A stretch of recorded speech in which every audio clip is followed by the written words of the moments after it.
एकजना व्यक्तिले एक दिन आफ्नो बारीमा एक बोट बाँस रोपेछ अरे। र बाँसलाई रोपेपछि चाहिँ त्यो व्यक्तिले हरेक दिन त्यो बाँसमा पानी दिन थालेछ। पानी दिँदा दिँदा पहिलो वर्ष बित्यो, बाँस उम्रिँदैन। दोस्रो वर्ष पनि बितिसक्यो, बाँस उम्रिँदैन। तेस्रो वर्ष पनि बितिसक्दा बाँस नउम्रिँदाखेरि त्यो मान्छेको विचारमा यस्तो खालको विचार आएछ अरे, अब म यो बाँसलाई चाहिँ के गरिदिन्छु, उखालेर फ्याँकिदिन्छु या त यसलाई म नाश गरिदिन्छु भनेर मनमा विचार आएछ अरे। तर पनि त्यो व्यक्तिले त्यसो गर्नुभन्दा केही क्षण अगाडि एकछिन सोचेछ अरे, होइन, म एक वर्षको लागि यो बाँसलाई फेरि पनि पानी लगाएर यसलाई स्याहार्छु। यदि अर्को पालि चाहिँ पलाएन रहेछ भनेदेखिलाई यसलाई पकाने म काटेर फ्याँकिदिन्छु भनेर त्यो मान्छेले सोचेछ अरे। अनि त्यो 14 वर्ष पनि उसले त्यो बाँसलाई लगातार पानी दिइबसेछ अरे। र यसरी 14 वर्षको बादमा त्यसको सानो टुसा निस्केर आएछ अरे।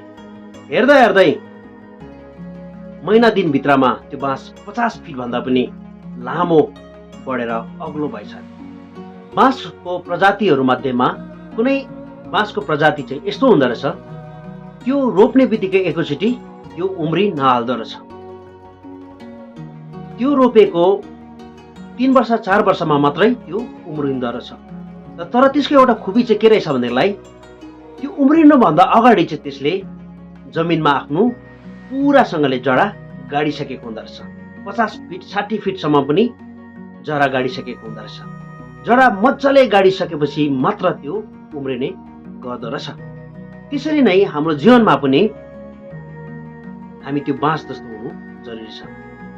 हुनसक्छ हामीले गर्दै गरेको कार्यमा हामी एकैचोटि सफल नबनाउँला, तर हामीले निरन्तर लागिरहनुपर्छ। जसरी त्यो बाँस रोप्ने व्यक्तिले हरेस नखाइकन लगातार त्यो बाँसमा पानी लगाइराख्यो, त्यसरी नै हामीले पनि हाम्रो कार्यलाई निरन्तर अघि बढाइराख्नुपर्छ। कहिले हरेस खानु हुँदैन। र यदि हामी हरेस नखाइकन अगाडि बढ्छौँ, निरन्तरता दिन्छौँ भनेदेखिलाई हामी साँच्चै नै सक्सेसफुल हुन्छौँ। हाम्रो देश भारतमा मारवाडी जातिहरू किन अग्रसर र धनी छन् भनेदेखिलाई उनीहरूले कुनै पनि कार्य गरेपछि उनीहरूले निरन्तरता दिँदछ। उनीहरूले कुनै पनि दोकान खोलेपछि कस्टमर आओस् या नआओस् त उसले आफ्नो दोकानलाई जहिले पनि खुल्लो राख्दछ। तर एक दिन निश्चय नै उसको दोकानमा धेरैजना कस्टमरहरू आउने गर्दछ।